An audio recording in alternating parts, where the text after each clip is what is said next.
Գյորջյան Կասկադ 60 ամիս փուլային վճարում բազմաթիվ առավելություններ։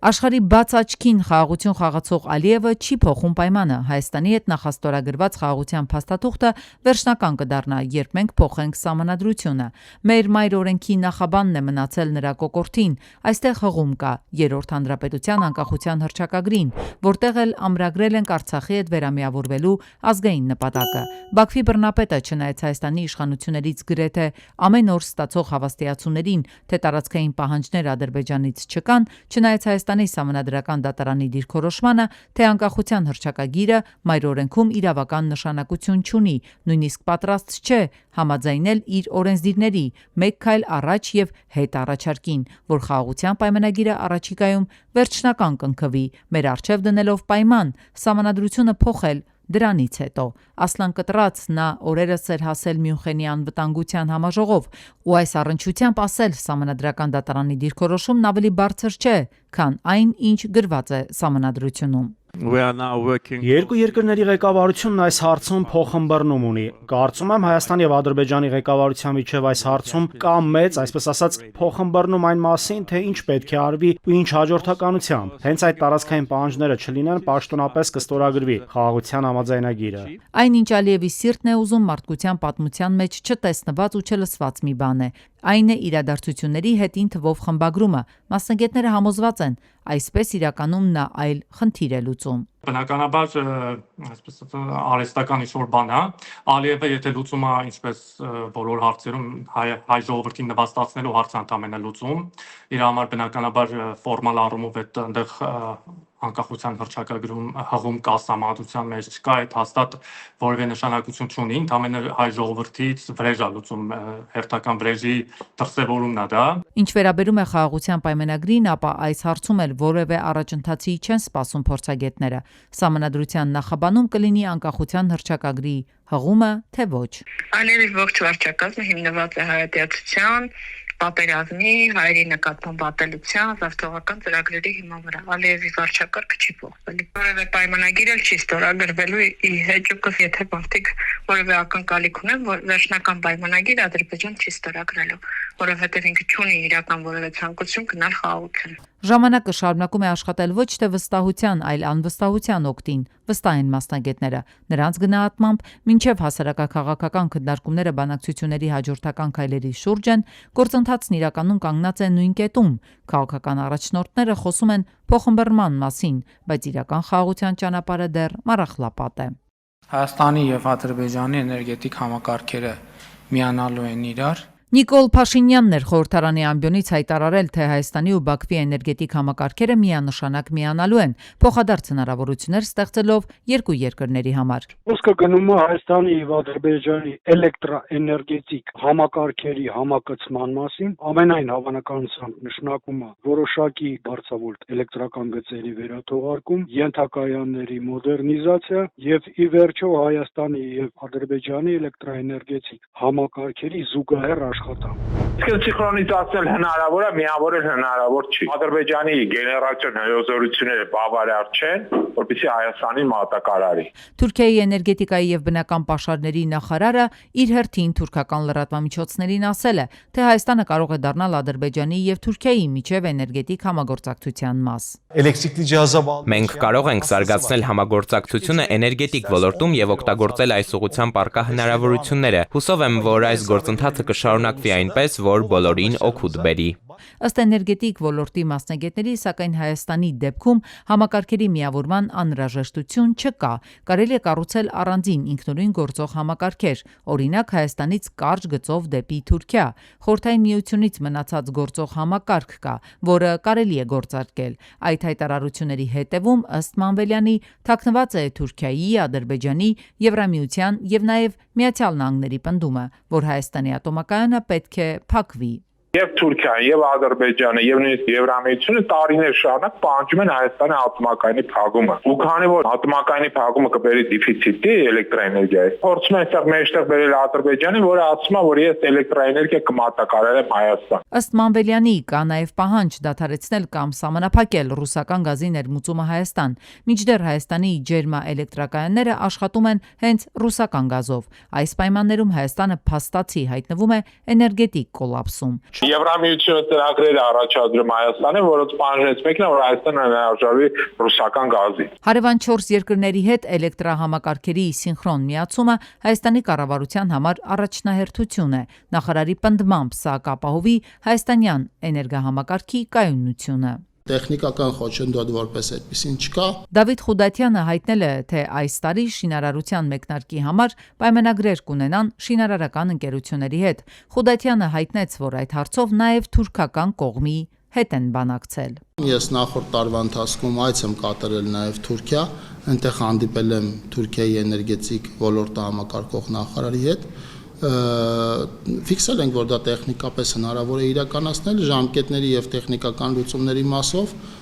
այս պահին աշխատանքներ որպես ամփոփում իրականացված չի։ Տնտեսագետներից շատերն էլ նշում են, որ Ադրբեջանն այս պահին հետաքրքրված չէ Հայաստանի հետ էներգետիկ համակարգեր շահագործել։ Ճիշտ հակառակը, փորձում է առանձին համակարգեր կառուցել, շրջանցելով Հայաստանի էներգահամակարգը։ Եվ եթե այդ էլեկտրահաղորդման գիծը անցնի Մեղրիի տարածքով 44 կիլոմետր ընդհանուր երկարությամբ, դա Հայաստանի էներգետիկ համակարգի մաս չի դառնալու, լինելու է ինքնավար օղակ։ Իրանի շուրջ լարվածությունը չի դադարում։ Թրամփը ավելի լարված է պահում տարածաշրջանը, միջերկրական ծով է ուղարկել երկրորդ միջուկային ավիակիրը։ Ամերիկյան տարբեր ավիաբազաներում տեղակայվում են նոր ռազմական նավեր, հարյուրավոր ռազմական ինքնաթիռներ։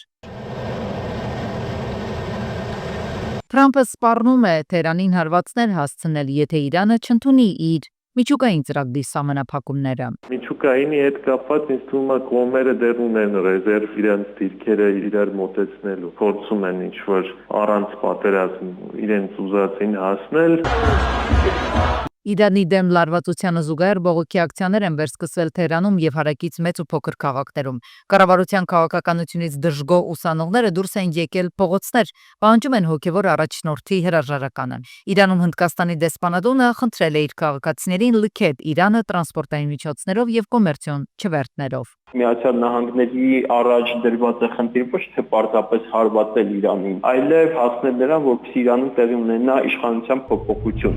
Դժգոհությունը եթե չլինի ի սկզբանե հանրության մեջ, չեն կարող Իսրայելը կամ ԱՄՆ-ն լայնամասշտաբ process-ների աջակցեն եւ սկսեն։ Ամերիկյան լրատվամիջոցները տարբեր ռազմական աղբյուրների հղում տալով գրում են, թե Իրանը Ռուսաստանի հետ 500 միլիոն եվրոյի գաղտնի գործարք է կնքել ժամանակակից վերբա դյուրակիր զենիթահրթիռային համալիրներ գնելու համար։ Դեկտեմբերին Մոսկվայում ստորագրված համաձայնագրով Ռուսաստանը պարտավորվում էր 3 տարվա ընթացքում Իրանին մատակարարել 500 վերբա դյուրակիր արձակման կայանք և 2500 9M336 հրթիռներ։ Իրանի արտաքին գործերի նախարարության պաշտոնական ներկայացուցիչը լրատվամիջոցներին հայտնել է, թե Իրանը տեքստ է պատրաստում Միացյալ Նահանգների հետ հնարավոր գործարքի վերաբերյալ, սակայն չի հաստատել տեղեկություն ՆԱՏՕ-ի շուրջ ժամանակավոր գործարքի կնքման հնարավորության մասին։ Մենք այժմ գտնվում ենք մեր տեսակետների նախապատրաստման փուլում։ Իրանն Ամերիկայի Միացյալ Նահանգների կողմից իրականացված սահմանափակ հարվածը կդիտարկի որպես ագրեսիայի ակտ։ Իրանի շուրջ ստեղծված իրավիճակին զուգահեռ Միացյալ Նահանգները դիտարկում է Իրանի հոգևոր առաջնորդ Այաթոլլահ Ալի Խամենեին եւ նրա որդի Մոջթաբայի վերացման տարբերակները։ Միացյալ Նահանգները նաև դիտարկում է Իրանի շուրջ ստեղծված իրավիճակի լուծման հնարավոր միջոցներից մեկը։ Մյուս կողմից իրանական իշխանությունները նահանջելու շատ տեղ չունեն, որովհետև յուրաքանչյուր նահանջին հաջորդում է արևմուտքի, մասնավորապես Միացյալ Նահանգների ավելի կոշտ ռետորաբանությունը։ Իրանում Միացյալ Նահանգների կողմից հնարավոր ռազմական գործողությունների դեպքում առաջնային տուժող երկրներից մեկը Հայաստանն է լինելու բեռների էներգակիրների փոխադրման լոգիստիկայի առումով։ Տնտեսական ռիսկեր առաջինը, թռիչքներ չեն լինի Իրանի տարածքով եւ ես կարծում եմ, որ ավտոտրանսպորտի հետ էլ խնդիրներ կլինեն եւ եթե ընդլայնվի ռիսկեր կան հաղթականների հետ կապված, մեծ քանակի օրինակ կարող է մարդիկ փորձեն գալ Հայաստան փախնել պատերազմից։ Իրանական հասարակությունը գլխավորապես գաղափարականացված հասարակություն է համախմբված կրոնի շուրջ, ինչը նշանակում է, որ այնպիսի միգրացիոն հոսքեր, ինչպիսին մենք տեսել ենք Իրաքի դեպքում, Լիբիայի դեպքում, Աֆղանստանի դեպքում, ես կարծում եմ այդպիսի հոսքեր այնուամենայնիվ չի լինի։ Միացյալ Նահանգների եւ Իրանի միջև հաջորդ բանակցությունները տեղի կունենան փետրվարի 26-ին Ժնևում։ Օմանյան բանակցություններում որպես միջնորդ կողմն է տեղեկություն տարածել։ Միացյալ Նահանգների կենտրոնական հետախուզության վարչության նախկին գործակալներից են սակայն հայտարարել, թե Միացյալ Նահանգների հնարավոր հարձակումը Իրանի վրա կլինի առաջիկա 2 օրերին, որքան էլ Իրանից մեսիջներ ուղարկվեն, թե պատրաստ են Միացյալ Նահանգների հետ գնալ զիջումների, Թրամփը ավելի ագրեսիվ գործողությունների սցենար է մշակում ընդդեմ Իրանի։ Լեհաստանում գտնվող վարչապետ Փաշինյանը օտարերկրյա դեսպանների, դիվանագետների եւ վերլուծական կենտրոնների ներկայացուցիչների հետ հանդիպմանը պատասխանել է Հայաստանում ռուսական ռազմական ներկայության վերաբերյալ հարցին։ Նրա խոսքով մինչև 2024 թվականը սահմանային անցակետերի մեծ մասը գտնվում էին Ռուսաստանի հսկողության ներքո կամ կար ռուս սահմանապահների ներկայությունը, օրինակ մեր միջազգային օդանավակայանում, սակայն ներկայում Հայաստանի Հանրապետության բոլոր սահմանային անցակետերը վերահսկում են Հայաստանի սահմանապահները։ Բնականաբար մենք շնորհակալ ենք Ռուսաստանին այն ներկայության համար, որպես նորանկախ պետության 90-ականների սկզբին մենք կարողություն չունեինք այդ տեսակի ծառայություն մատուցելու, բայց մենք ներկայում զարգացնում ենք մեր կարողությունները։ Ինչ վերաբերում է ռուսական ռազմաբազային, մենք որևէ պլան, ծրագրեր չունենք, մտահոգություններ էլ չունենք կապված ռուսական ռազմաբազայի ներկայության հետ, նշել է վարչապետը։ Մեր հարաբերությունները Ռուսաստանի հետ ներկայումս վերափոխման փուլում են, մենք վճռական ենք ու կցանկանայինք զարգացնել հարաբերությունները Ռուսաստանի Դաշնության հետ։ Շատ կարևոր է նշել, որ նոյեմբերի 8-ին Ռուսաստանի Դաշնության եւ անձամբ նախագահ Վլադիմիր Պուտինի դերը շատ կարևոր եղավ Հայաստանի ու Ադրբեջանի միջև հրադադար հաստատելու հարցում։ Հայաստանի հակակոռուպցիոն կոմիտեն 2025 թվականին աշխատել է թեր համալրված պայմաններում։ Համակարգն աշխատել է կադրային պակասով, 80 ինքնավար պաշտոններից համալրված է եղել 72-ը, իսկ օպերատիվ հետախուզական 120 հաստիքից 78-ը։ Քննիչների եւ օպերատիվ աշխատակիցների մի մասը փաստացի աշխատել է բարձր ծանրաբեռնվածությամբ։ Նախկինում գործած նախաքննական վարչությունների հենքի վրա ձևավորվել են 6 նոր վարչություններ կոնկրետ մասնագիտացումներով, որոնք հնարավորություն են տալիս ավելի նպատակային, խորքային եւ համակարգված մոտեցում ցուցաբերել տարբեր բնույթի կոռուպցիոն հանցագործությունների բացահայտման եւ քննության գործընթացում։ Քրեական վարույթները չեն վերաբերում միայն նախկին պաշտոնատար անձանց, ըստ ներկայացված պարզաբանման գործերի զգալի հատվածը առնչվում է նաև գործող պաշտոնյաներին, թեև կոնկրետ հարաբերակցություն չկա։ Դատարան ուղարկված գործերով պատասխանատվության է ենթարկվել 298 պետական ծառայող, նրանց թվում են տարբեր պաշտոնյաներ, ներառյալ նախկին բարձրաստիճան ղեկավարներ եւ դատական համակարգի ներկայացուցիչներ։ Հաշվետու ժամանակահատվածում հակակոռուպցիոն կոմիտեում քննվող քրեական վարույթներով ձերբակալվել է ընդհանուր 590 անձ, որոնցից 577-ը ազատության մեջ գտնվող մեղադրյալին դատարան ներկայացնելու համար, իսկ 13-ը հանցանք կատարած լինելու անմիջականորեն ցանկացած հիմնավոր կասկածի առկայությամբ հիմքով։ Հաշվետու տարվա ֆինանսական պատկերը եւս ծավալուն է։ Ավարտված քրեական վարույթներով արձանագրված գույքային վնասը կազմել է 8 միլիարդ 451 միլիոն դրամ, վերականգնվել է 1 միլիարդ 642 միլիոն դրամից ավելի։ Վերադարձված միջոցների հիմնական մասը պետական բյուջեի միջոցներ են, սակայն գումարներ են վերականգնվել նաև համայնքների, իրավաբանական եւ ֆիզիկական անձանց համար։ Անավարտ վարույթների շրջանակում վերականգնվել է ավելի քան 726 միլիոն դրամ։ Բացի այդ, որպես վնասի փոխհատուցումն ապահովելու միջոց առգրավվել է շուրջ 675 միլիոն դրամ արժողությամբ գույք։ Ընդհանուր արձանագրված վնասի եւ փաստացի վերականգնված գումարների միջև դեռ զգալի տարբերություն կա։ Կարևորելով կոռուպցիոն հանցագործությունների կանխարգելումը, հաշվետու ժամանակահատվածում կոմիտեի քննիչները հանցանքի կատարմանը նպաստող հանգամանքները վերահսկելու ուղղությամբ միջոցներ ձեռնարկելու համար համապատասխան պաշտոնատար անձանց Հայաստանի Հանրապետության քրեական դատավարության օրենսգրքի 195-րդ հոդվածի կարգով քրեական վարույթներով ներկայացրել են ընդհանուր թվով 122 միջնորդագրեր։ Կոռուպցիայի ընդհանուր մակարդակի գնահատումը չի իրականացվում կոմիտեի կողմից։ Այդ գործառույթը վերապահված է միջազգային կառույցներին, որոնք հաշվարկում են համապատասխան ինդեքսները։ Կոմիտեն իր հերթին արձանագրում է բացահայտումների դրական դինամիկա և համակարգային պայքարի իրականացում։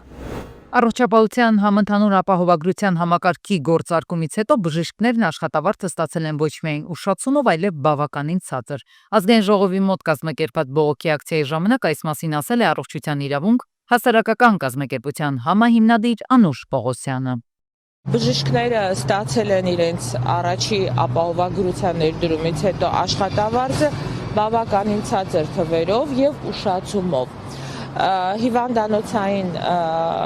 բլոկի աշխատողները ստացել են շուրջ 30% ցածր աշխատավարձներ, իսկ պոլիկլինիկաներում, այսինքն արտահիվանդանոցային բժշկական ծառայությունում մոտավորապես 2 անգամ, 2-ից 3 անգամ երբեմն ցածր եւ այս կառույցում ավելի ցածր ստացել են բուժքույրերը, մայրապետերը, որտեղ բժիշկները եւ բուժքույրերը այնտեղ վարձատրվում էին per capita սկզբունքով, այսինքն գլխաքանակային սկզբունքով եւ այդ per capita սկզբունքով իրենց աշխատավարձը բավականին իջել է։ Ամենամեծ բացը հախուռն մտնելն էր համակարգը, մեկնարկելն էր համակարգը, որովհետև առողջապահական ապահովագրությունը մեկնարկվեց առանց պատշաճ իրազեկման, թե բուժաշխատողներին իրենց անելիքների մասին, թե քաղաքացիներին ինչ իրավունքներ ունեն։ Երկրորդը դեկտեմբերի 31-ին հիվանդանոցների հետ Zoom հարթակում ինչ-որ փաստաթղթեր էին ուզում, այսինքն անգամ չունեին պայմանագրեր հիվանդանոցների հետ, սակայն հունվարի 1-ից մեկնարկվում էր համակարգը։ Մեր ապահովագրությունը ներդրվեց առանց հիմնադրամի ստեղծմանը եւ առ այսօր այդ հիմնադրամը անհասկանալի է ինչպես է ստեղծվել, ինչ աշխատողներով է ստեղծվել եւ այլն։ Գյումրիի կենտրոնական ու հիմնական փողոցներից մեկն է, այստեղ երթևեկությունը կաթվածահար է, եղել իսկական քաոս է։ Պատճառը հիմնական փողոցներում առաջացած փոսերն են, գրեթե ամեն օր այստեղ մեքենաներ են վնասվում, անվահեծաններն են կոտրվում, անվադողերն են պայթում։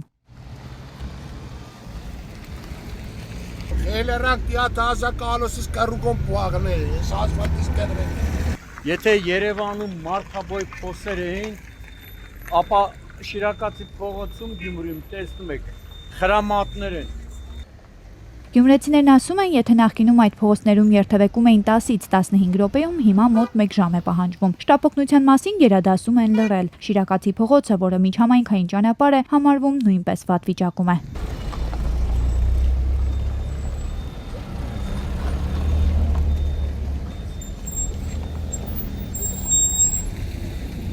Նույնիսկ ասում է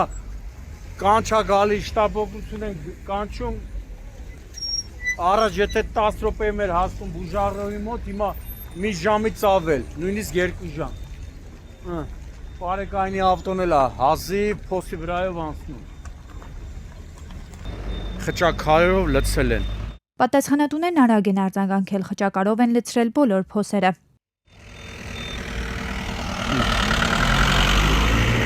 Կամ Շիրակի մարզպետարանը կամ Գյումրու քաղաքապետարանը համենայն դեպս բավականին օպերատիվ արձագանքել են, այդ մարդաբոյ փոսերը, խրամատները լցվել է արդեն խճակարով, բայց ցանկալի է որպեսի այս խճակարի վրա գոնե ժամանակավորապես կատարվի ասֆալտով փոսալցում։ Հիմից այս վերջին ձնի ժամանակը է, հա։ Երբ էր էդի։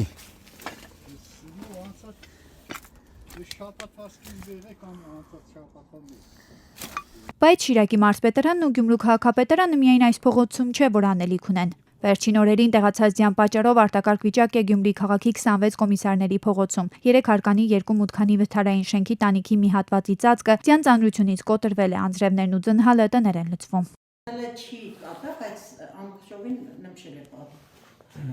Հենա, ստեղից անընդհատ կթափվի էլի անձրև բան որ գա։ Լավ կլիներ, որպեսի շատ արագ առանց այն էլ շենքը վթարային շենք է, գոնե տանիքը շուտ հրատապ լուծվի, ծածկի հարցը լուծվի, Հակառակ դեպքում խեղճ բնակիչները նախ այդքան ֆինանսական միջոցներ չունեն։